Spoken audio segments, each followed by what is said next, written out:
Now we see that they think about something and the next minute they're just simply implementing it. So you believe that Gen Z is more impulsive than millennials? By the end of 2030, Gen Z will be doubling in their workforce. I think, but the value and the recognition is missing. They're lacking that. You can't just go with your slangs. Hey, what's up? Can you send me this document? This doesn't work. That's true. I think we millennials have seen an evolution of things. So I think we are the transitioning generation.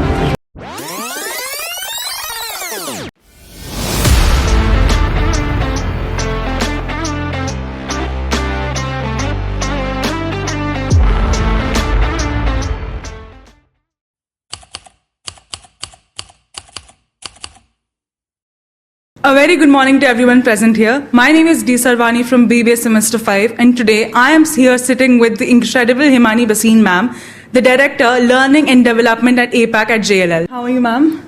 I'm doing phenomenal and I'm feeling super excited and good to be a part of Rukmini Devi Institute of Advanced Studies, and I think a phenomenal day. Of course. So today's conversation is mostly going to surround around Gen Z and millennials as well. So what are your key takeaways from Gen Z? I think we need to learn a lot from Gen Z. The kind of pace at which they are moving is too much fast, impulsive. How much quickly they are adapting to the trends, and I think gone were the days where we millennials were thinking that we should think about doing this, and now we see that they think about something and the next minute they're just simply implementing it. So I think we have a lot to learn. I think we need to speed past our minds through truly. So you believe that Gen Z is more impulsive than millennials? Yes, I do believe that, but of course I would not say that we millennials are slow or a little lagging behind. I think every generation, when we talk about multi-generations, wherever we work with them, in the workforce or in any arena, I think every generation brings in their own flavor.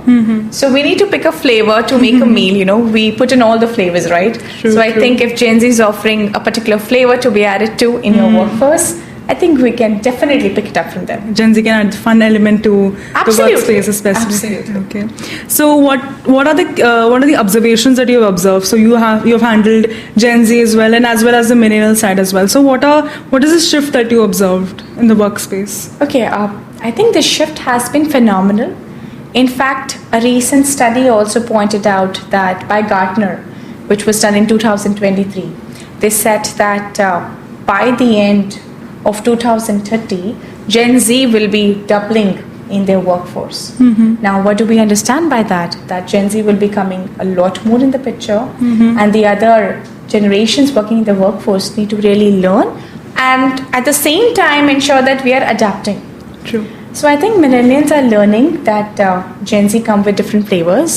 They are more entrepreneurial. They are high in diversity, inclusion. They will voice out their concerns. We millennials come from a background, and in fact a lot of millennials out there will come from a flavor that it's okay to adjust, and then when the things become too much and extreme, and then we will voice out our concerns.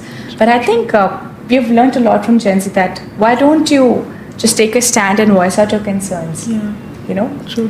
Why do you have to wait for the end moment or the extremities or the external locus of control to come into the picture and then say that okay? So I think a lot to learn, but at the same time I feel that Gen Z also needs to mellow down a bit. I think the value and recognition that Gen Z should have, they achieve something. I think, but the value and the recognition is missing. They're lacking that. True. And the kind of communication styles that the Gen Z is using needs to be sensitized a bit to mellow down, because when you're working in the corporates and organizations, you need to be a little calm, you need to have certain degrees of communication that you have to use. Considering that somebody is a senior or a junior, you can't just go with your slangs. Hey, what's up? Can you send me this document? This doesn't work. True, that's true. So, yep. So Gen Z is mostly informal during the corporate work culture? I would not say informal. I think it's their go-to attitude. Yeah. It's their go-to slangs and communication that they use. Gen Zs do get bored very easily. So, So I have my brother-in-law, I have my real sister who are Gen Z. Yeah, okay. I take care of Asia Pacific, and there are so many people I meet who are Gen Z. So I've seen these common characteristics in them. Okay. Impulsive, global, entrepreneurial. They'll think of an idea, implement it quickly, high on diversity, very much high on digital natives, because I think they were born at a time where smartphones were there, tablets were there, PS was there. True. I think we millennials have seen an evolution of things. True. You know, from TV to Nokia mobile, that thick mobile, to a Nokia Lumia smartphone, to an Apple. And now, you know, we are going ahead in the journey. So I think we are the transitioning generation. True. But I think the instant gratification generation is Gen Z. That is true. That's that what is we will true. call it. So I believe that Gen Z really believes in the work from home culture. Like Yes. they believe it like a lot. So do you think it is easier for you as an HR manager to keep the core strength of the team like a bit strengthened, and while the other employees are working like via office? See, first of all, I'm a director L&D. I will not touch base on the nerves of HR, right? But if I had to think hypothetically, and if I have to answer your question, it's not bad to give work from home. I think if you ask me or any multi-generation working in the corporate sector, I think work from home is an asset. You can definitely put some thin lines or boundaries that, you know, we want to go hybrid, or we want to invite you for an event to the office, or we want to give you only 3 days work from home or work from anywhere. But I think if somebody is accountable, doing their work, I think work from home is a boon Okay. completely.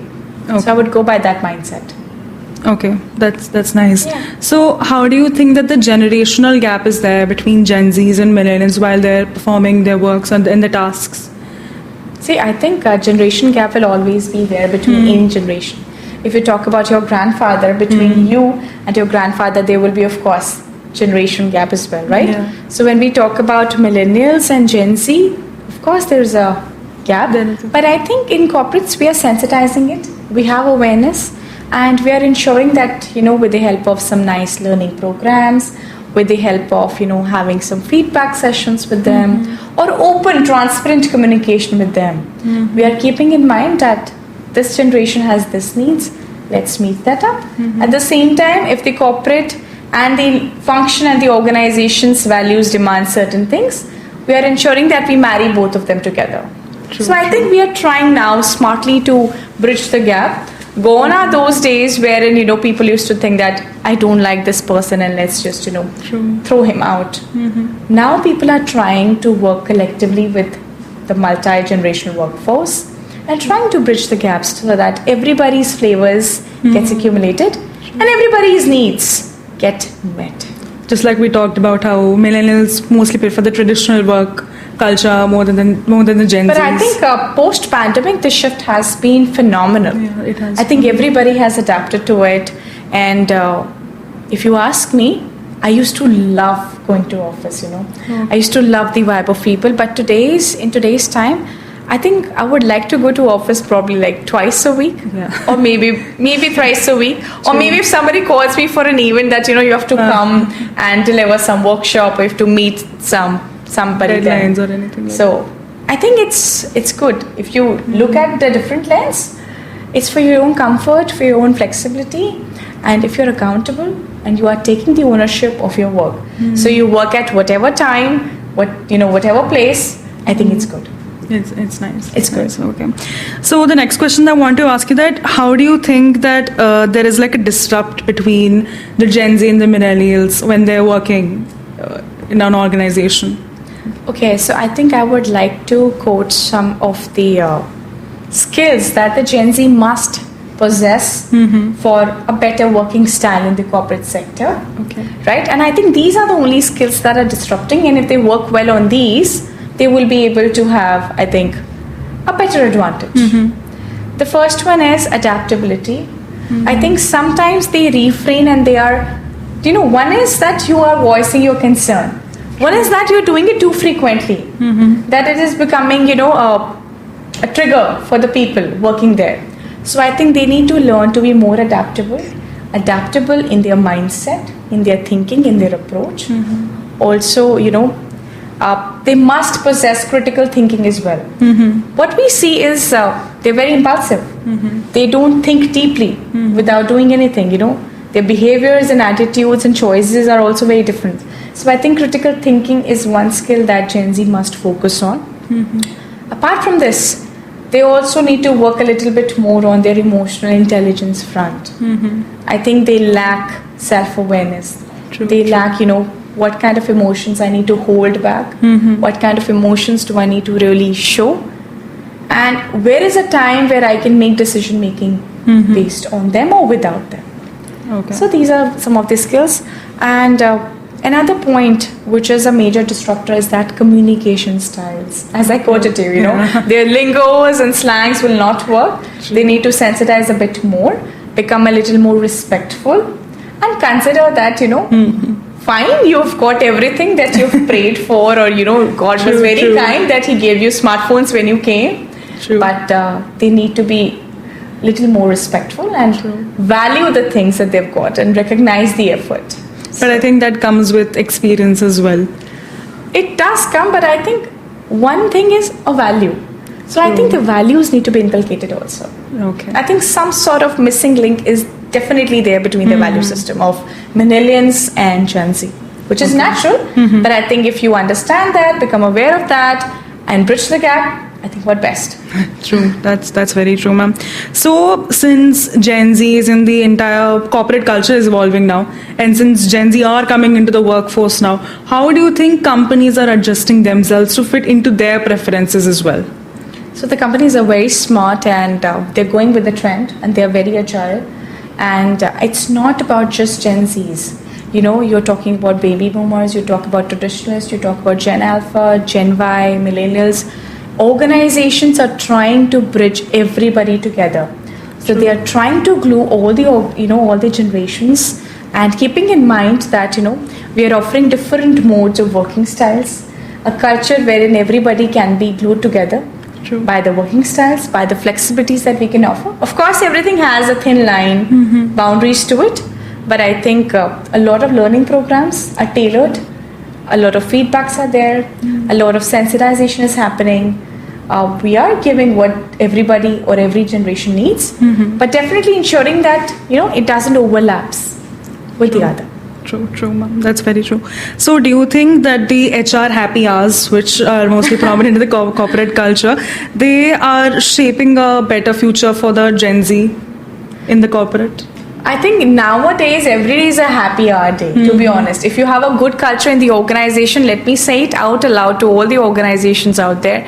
If your organization's culture is amazing, I think every day is a happy hour day. Because at least for me it is.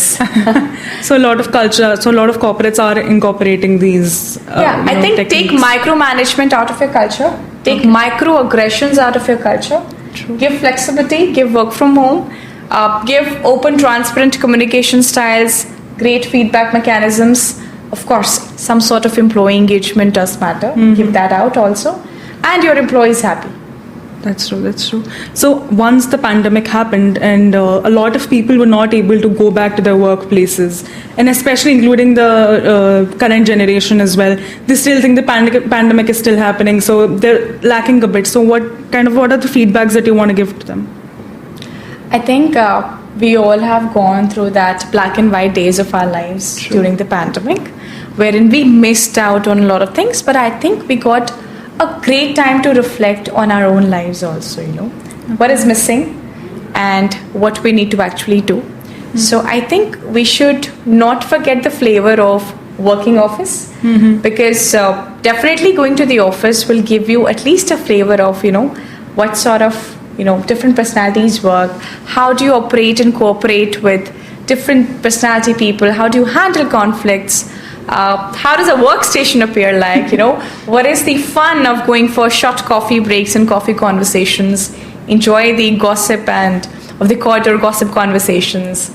You must observe the politics. I'm not saying be a part of it, you must get to know the trends, the nuances of a normal working day or a normal bright day, how it looked like before pandemic.